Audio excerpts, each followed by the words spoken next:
Welcome दोस्तों, आप सबका फिर से स्वागत है Tuton computer guide education and Hindi channel पे। दोस्तों मैं जहर विश्वास आपके लिए फिर एक नया वीडियो लेके आया हूं। दोस्तों आज बात करेंगे किस तरह से आप कॉम्बिनेशन चार्ट्स बना सकते हैं एक्सेल पे। तो चलिए शुरू करते हैं आज का वीडियो। दोस्तों आप स्क्रीन पे देख सकते हैं एक स्टूडेंट प्रोग्रेस रिपोर्ट यहाँ पे बनाया हुआ है। यहाँ पे कुछ स्टूडेंट्स का नेम है, आप यहाँ पे देख सकते हैं, और उनका सब्जेक्ट वाइज मार्क्स है और साथ में उसका टोटल भी यहाँ पे निकाला हुआ है। अब चलिए इसके ऊपर यूज करते हैं कॉम्बिनेशन चार्ट।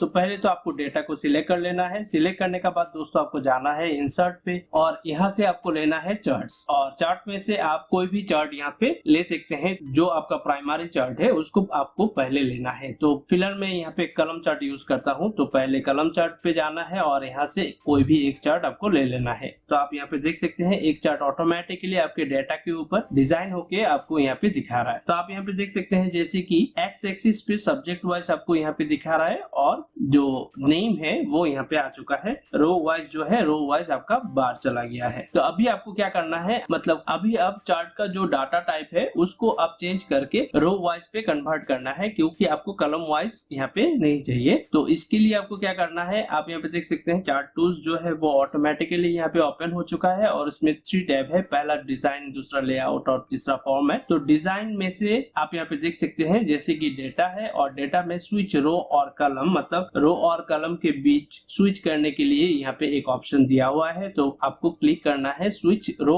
और कलम पे। जब भी आप स्विच रो और कलम पे क्लिक करेंगे तो आप यहाँ पे देखेंगे जो आपका स्टूडेंट नेम है वो यहाँ पे एक्स एक्सिस पे आ चुका है और सब्जेक्ट जो है वो कलम पे आ चुका है। तो अभी आपको क्या करना है, प्राइमरी चार्ट जो है वो तो आपको मिल चुका है। अब सेकेंडरी चार्ट उसको आपको क्रिएट करना है। तो सेकेंडरी चार्ट बनाने के लिए आपको क्या करना होगा, सब्जेक्ट वाइज आपको सीरीज सिलेक्ट करना होगा। यहाँ पे जितना भी सारा स्टूडेंट्स है सबका। तो आप यहाँ पे देख सकते हैं सिंपली ये जो ब्लू कलर का यहाँ पे दिखा रहा है वो इंग्लिश 1 का मार्क्स है। तो जब भी आप यहाँ पे क्लिक करोगे तो आप यहाँ पे देखोगे जितना भी सारा स्टूडेंट्स है यहाँ पे सबका इंग्लिश सब्जेक्ट जो है वो यहाँ पे सिलेक्ट हो चुका है। अभी आपको क्या करना है, इस सीरीज को चेंज कर देना है दूसरे सब टाइप पे। तो सीरीज सिलेक्ट करने के बाद आपको यहाँ पे जाना है चेंज चार्ट टाइप पे, और चेंज चार्ट टाइप पे क्लिक करने के बाद दोस्तों आपको यहाँ पे चूज करना है लाइन चार्ट। जैसे कि मैं कॉलम और लाइन ये दोनों चार्ट का कॉम्बिनेशन में यहाँ पे दिखा रहा हूँ। तो आपको सेकेंडरी चार्ट जो है वो है लाइन चार्ट। आपको जाना है लाइन पे और यहाँ पे आप लाइन चार्ट में से आप कोई भी सब टाइप चार्ट यहाँ से चूज कर सकते हैं। तो मैं फिलहाल यहाँ पे ले लेता हूँ स्ट्रेट लाइन विथ मार्कर्स और यहाँ पे सिंपली कर देते हैं ओके। तो जब भी आप ओके पे क्लिक करेंगे तो आप यहाँ पे देख सकते हैं जो लाइन चार्ट यहाँ पे ऑटोमेटिकली क्रिएट हो चुका है। इसी तरह से आपको टोटल को छोड़ के बाकी सब सब्जेक्ट को इसी तरह से लाइन चार्ट पे कन्वर्ट करना है। तो चलिए इसको कर लेते हैं झट से। तो दोस्तों अभी आप देख सकते हैं जितना भी सारा स्टूडेंट्स है इस सबका सब्जेक्ट जो है वो लाइन चार्ट पे कन्वर्ट हो चुका है। लेकिन यहाँ पे जो लाइन चार्ट यहाँ पे दिखा रहा है कुछ एडजस्ट नहीं हो रहा है कलम चार्ट के साथ, क्योंकि यहाँ पे जो वैल्यू है वो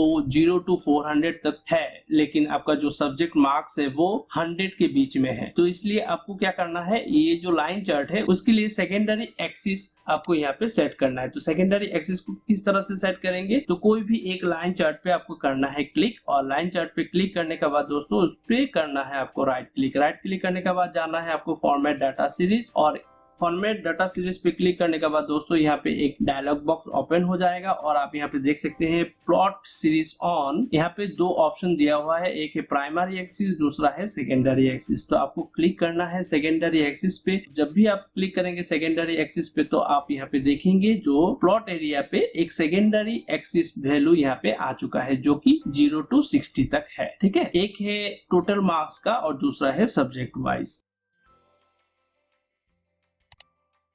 तो इस तरह से आप क्या कर सकते हैं, 2 एक्सेल ग्राफ को कंबाइन करके एक चार्ट पे आप ला सकते हैं। उसके बाद में कुछ डिजाइन वगैरह आप कर सकते हैं, जैसे कि आप यहाँ पे एक्सिस वगैरह, टाइटल वगैरह सब कुछ आप डाल सकते हैं, उसका फॉर्मेटिंग भी चेंज कर सकते हैं। तो चलिए देखते हैं किस तरह से आपको करना है। तो आपको क्लिक करना है चार्ट टूल्स पे। आने के बाद दोस्तों आपको जाना है लेआउट पे। सेकेंड ऑप्शन में से आपको यहाँ पे मिल जाएगा डाटा लेवल्स। आप डाटा लेवल सेट कर सकते हैं, लीजेंड सेट कर सकते हैं। तो मान लीजिए मुझे यहाँ पे लीजेंड सेट करना है, तो लीजेंड पे आना है और आप यहाँ पे देख सकते हैं जो लीजेंड आपको कहाँ पे चाहिए, आप बटन पे देख देख सकते हैं जो यहाँ पे टोटल जो है वो कॉलम चार्ट पे है और बाकी जितना भी सारा लाइन है वो सब्जेक्ट वाइज लाइन है। इंग्लिश के लिए ब्लू कलर का और इंग्लिश 2 के लिए आप यहाँ पे देख सकते हैं मैरून कलर का और नीचे पे जो है कैंडिडेट्स का नेम है। तो इस तरह से आप लीजेंड यूज कर सकते हैं और उसके बाद में आप एक्सिस टाइटल भी डाल सकते हैं, जैसे प्राइमरी हॉरिजॉन्टल एक्सिस टाइटल आप यहाँ पे डाल सकते हैं, टाइटल बिलो एक्सिस आप यहाँ पे टाइटल डाल सकते हैं। उसके बाद में जैसे कि आप सेकेंडरी हॉरिजॉन्टल या वर्टिकल एक्सिस भी आप डाल सकते हैं, जैसे सेकेंडरी हॉरिजॉन्टल एक्सिस के लिए टाइटल अबव एक्सिस या तो वर्टिकल पे डाल सकते हैं आप, जैसे वर्टिकल टाइटल। इस तरह से आप टाइटल भी डाल सकते हैं चार्ट का। और उसके बाद अगर आपको यहाँ पे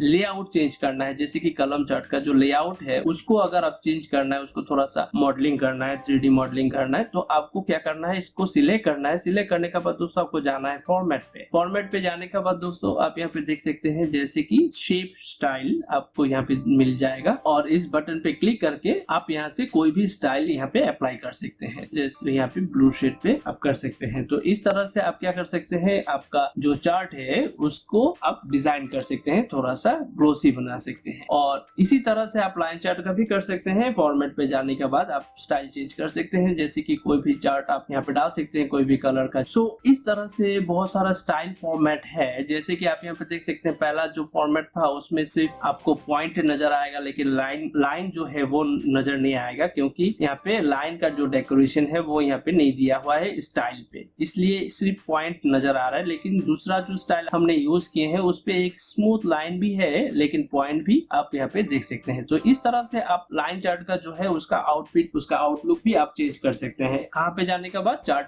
टूल्स में फॉर्मेट से आप इसको चेंज कर सकते हैं। और उसके बाद में इसी तरह से आप प्लॉट एरिया का, जैसे कि ग्रिड लाइंस आपको हटाना है तो ग्रिड लाइंस भी आप हटा सकते हैं। जैसे ग्रिड लाइंस अगर आपको हटाना है तो आपको जाना है लेआउट पे। लेआउट पे आने के बाद दोस्तों आपको ग्रिड लाइंस पे आना है और यहाँ पे आप प्राइमरी हॉरिजॉन्टल लाइन जो है उसको आपको करना है नन। जब आप नन पे क्लिक करेंगे तो आप यहाँ पे देखेंगे जो ग्रिड लाइंस है वो ऑटोमेटिकली हट जाएगा। और उसके बाद में आप इस प्लॉट एरिया को या पूरा जो चार्ट है सबका डिजाइन, कलर वगैरह सब कुछ आप चेंज कर सकते हैं वन बाय वन। जैसे क्लिक करना है, क्लिक करने के बाद दोस्तों आपको जाना है फॉर्मेट। फॉर्मेट पे जाने के बाद आप कोई भी कलर से आप उसको डिजाइन कर सकते हैं। मान लीजिए मुझे येलो कलर से पूरा कवर अप करना है तो येलो कलर से कवर अप कर सकते हैं। और प्लॉट एरिया जो है जहाँ पे चार्ट है उसका भी आप कलर चेंज कर सकते हैं। तो स्ट्रीप फील्ड पे जाके आप कोई भी कलर डाल सकते हैं या पिक्चर डाल सकते हैं या तो टेक्सचर डाल सकते हैं, कोई भी टेक्सचर वगैरह सब कुछ आप यहाँ पे डिजाइन कर सकते हैं। और अगर आप चाहते हैं कि इसको प्लेस करना है दूसरी शीट पे तो आप इसको आसानी से भी दूसरे शीट पे ले जा सकते हैं। तो उम्मीद है दोस्तों आपको कॉम्बिनेशन चार्ट समझ में आ चुका है। अगर कॉम्बिनेशन चार्ट आपको समझ में आता है तो प्लीज इस वीडियो को जरूर लाइक कर दीजिएगा और जितना हो सके उतना इस वीडियो को शेयर कर दीजिएगा। धन्यवाद दोस्तों, फिर मुलाकात होगी नेक्स्ट वीडियो के साथ। Bye bye.